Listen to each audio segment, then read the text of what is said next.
So we're here with Mrs. Donna Bascom, and she's a disaster health coordinator. 2 weeks of intensive training. How has that been? Who are all the sponsors, and how did the participants do in this leg of the training? Well, this is an extremely intense program. Both programs, for the first week, we ran a mass casualty management training course. And we are targeting our first responders. And our first responders, when I say first responders, I'm not just talking about health. We are doing this as a multi-sectorial approach. So we have the police, we have the Coast Guard, we have Fire, Red Cross, NEMO, and of course, health hospital and health district, right? The training, as I said before, is intense but enjoyable because a lot of it is hands-on. You have to go into the field, learn how to lift, do the bandages, learn how to triage, and we have a very enthusiastic facilitator, and the persons who participated were really into it, and they want to know when is the next training again. So all in all, I think that although the 2 weeks was tiring, there was a lot of coordination, a lot of partnering with other ministries and so on to make sure that it came together properly. I think we could call it a success. So you spoke about the emergency, the mass casualty training. What was the other training? The other training that followed this week was the emergency care and treatment training. That's skewed a little bit more towards health. As first responders on the scene, you should know or be able to recognize if a person is very critical, moderately so, or if they could wait for help. And that is what we are trying to treat. Again, this was a multi-sectorial approach because our first responders in St. Vincent are the police officers or the fire. So they have to know, they have to be able to recognize, if not to do anything hands-on to the patient, to at least transmit the information to the Ministry of Health where they could get help, right? This was a more comprehensive approach. So this follows on from the MASCAJ. To qualify for the ECAT training, you have to be MASCAJ trained first, right? That's a criteria. So for persons who may be interested in getting this sort of training, how do they go about it? Is there a cost affixed to it? How is it accessed? Okay, so ordinarily, this is done routinely through the national authority, which is NEMO. Health has taken the lead this year because most of mass casualty, as you know, health is heavily involved. So we worked through PAHO, and they provided the technical assistance, and we got funding from Canada. And they channeled the money through PAHO also. So that's how we were able to fund the training for 27 through the Ministry of Health. Next steps going forward, we are looking at more of the same, mass casualty and emergency care and treatment training courses, but we're also looking at an incident command systems training for our senior managers, because when something happens, you know, the senior managers are called out to run the operations of the organization, but also to run the operations of the incident. And we have to speak the same language. Police must know what health seen, when health must know who to report to on the scene and all of that. So we are trying, you know, a more holistic approach now to build capacity for our emergency responses in Vincent and the Grenadines. I want to say congratulations to you, Donna. You have been doing an exceptional job in this regard, and it is good that you're taking a more proactive approach to dealing with this, because most times it's when the incident has already occurred that we're, you know, about running around to try and get things fixed. Was this in the channels already in terms of your plans, or was this because I noted that with the opening of the Argyle International Airport, there was a huge mass casualty training and stuff, and this, as promised by you, there has been follow through and continued training. So was this already in the pipeline, or was this brought on because of the Argyle International Airport? Well, as you can see, the Ministry of Health continues to be a leader. We have just created a health disaster management unit, and the emphasis of that is to build capacity in health, so that we could manage all little incidences and then better manage when things happen on a national basis. So it was in the pipeline for a long time, all of this training. And we were having the training when the announcement was made for the opening of the international airport, and we incorporated it into, because, Right. it's a national, and because we're doing a multi-sectorial, we decided, well, before the airport opens, let's test our systems, let's test their systems, let's see where we are weak, let's strengthen where we are weak. If we are strong here and you are weak over there, the multi-sectorial and networking, to get it right, we need to get it right. Staff nurse Cindy Fair, and you benefited from training. Can you tell me which of the training did you benefit from? I did the mass casualty training. And how was it?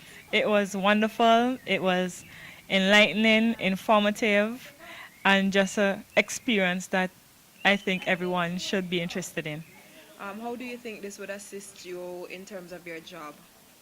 In terms of my job as a staff nurse, this would assist me in better preparing my team, preparing myself in terms of mass casualty. What came out from the workshop was things that we would have missed, like the alerting process. How can we go about informing our interagencies and getting things together in terms when there is a mass casualty, when one happens, that is. And what we learned is that the medical team plays a vital role, a very vital role in mass casualty training in terms of setting up the medical tent where we have to have our AMP manager, and in terms of triaging and deciding who gets the care first based on their injury. So it really helps us a lot to gather that information and gather that strength and ability. What about fitness? Because you had to do the practical component of it, where lifting and these different physical activity was involved. How was that generally for yourself and the training team? Well, fitness, well, I must say they 1 on a scale of 1 to 10. But it was good. It helped. It showed us lifting techniques so that we won't damage ourselves when helping, so we could be more beneficial in terms of lifting as a team and carrying out things as a team. So it was very good. So we're here with Peter Burgess, and he's the facilitator and trainer, very energetic, and he has the whole team excited and prepared actually to do another training despite how hard they complain it to be, but they really enjoyed it. How has this leg been? Well, these last 2 weeks have been very intense. We started out with mass casualty management last week and then coming into ECAT this week. One of the things that I must say is that the enthusiasm showed by the participants in both trainings was exceptional. Everybody paid attention. They really put the effort in. They showed good attitude and aptitude towards the training. And when it came to practical exercises, everybody fully participated. I would like to say, though, that for me it's a plus, because this is the third training we've done here in St. Vincent for the year, thanks to PAHO and the funding from the Canadians and stuff, and the support of Ministry of Health. I must say that Mistress Donna Bascom has really made a lot of effort and has put a lot into organizing this training and ensuring that everything has been facilitated and ran smoothly. I must commend also your CMO, because your CMO has gone out of her way to make sure that training is facilitated, and she's been pushing really hard to have emergency care and treatment done, to look at having EMS personnel where you can have a dedicated EMS staff and what's not, and she should be commended for that hard work, because the enthusiasm and the drive that both she and her staff has put into these 2 training sessions, it's encouraging for me as a trainer to come to a country where people are dedicated and you have your resources, you have all the equipment to train with, and whatever you need at a moment's notice, they can go and get it for you. And that is very encouraging as a trainer, because once you have that kind of support and backing, then the rest is just for the participants to do their part. And I must say that for these 2 weeks, the participants really put in, some of them had to go to work and stuff, and it was hard on them. But they persevered, they turned up every morning on time, and even when we went overtime on evenings, they still remained without griping or anything. And that is a plus for them.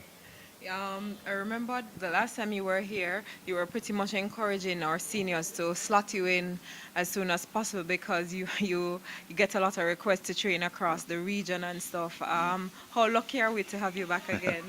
Well, it's not so much I getting the request. It's a lot of training comes into the Pan American Health Organization Disaster Preparedness Unit for training, and there are a lot of Caribbean islands that are requesting training. And being the regional trainer for PAHO, myself and the other instructors, we are quite booked and trying to move around to do training in other countries, and it has been quite busy for me. But I enjoy it because I enjoy knowing that we are doing good for the Caribbean islands, basically, and wherever PAHO can assist, they will assist. How did St. Vincent get so lucky? um, what should I say? You have a cadre of people here who are very dedicated to training, who are pushing for training. Your CMO, Mrs. Bascom, your PAHO representative, and they make sure that once funding is available and they know about it, they put in and they get the booking for training. And as I said, it's enthusiastic because it is enjoyable to come to a country where people will take what you're teaching them and use it to help build capacity and response. So when can we see again?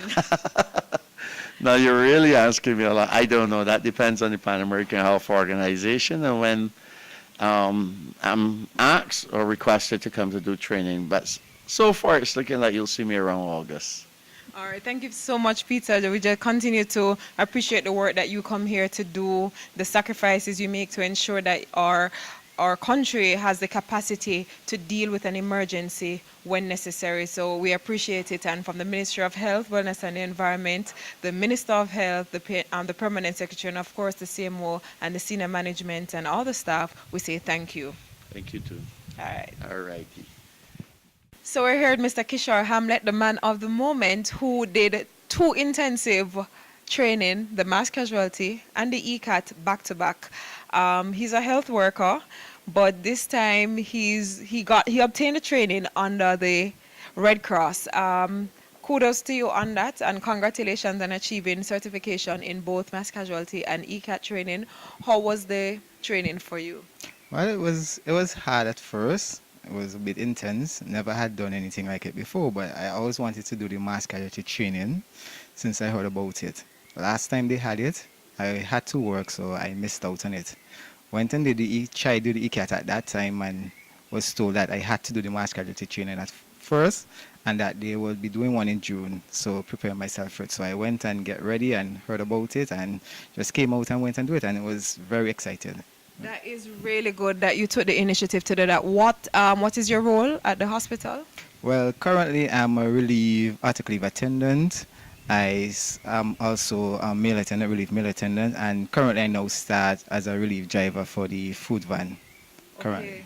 I am really proud of the initiative that you have taken to immerse yourself into this training and to get yourself certified and qualified. Now you're certified in doing, so if there's a event or a mass casualty event or a disaster, you are able to go in and to render assistance at a certified level. How does that make you feel?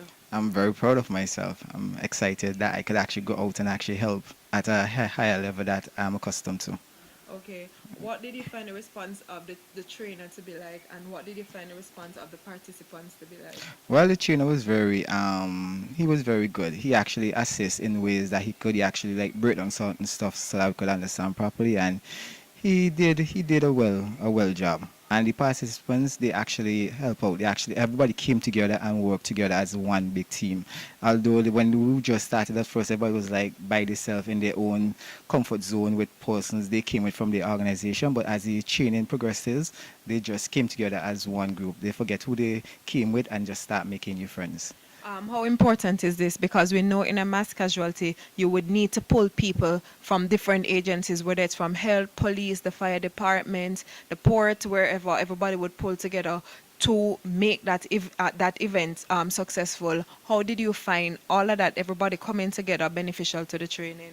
Well, it will actually help the communication between each individual organization, as in what their roles actually are in the event to actually make it a success. All right, thank you so much. Yes, you're welcome. All right, Yeah. yes. Okay. So we're here with Ms. Janine Harry, and she completed the mass casualty training in the first batch, and she is now or has just completed the ECAT training. How did you find this portion of the training? Because of my capacity of the airport, this mass casualty ECAT training will give me the necessary tools that I would need to assist in any disastrous events that might occur.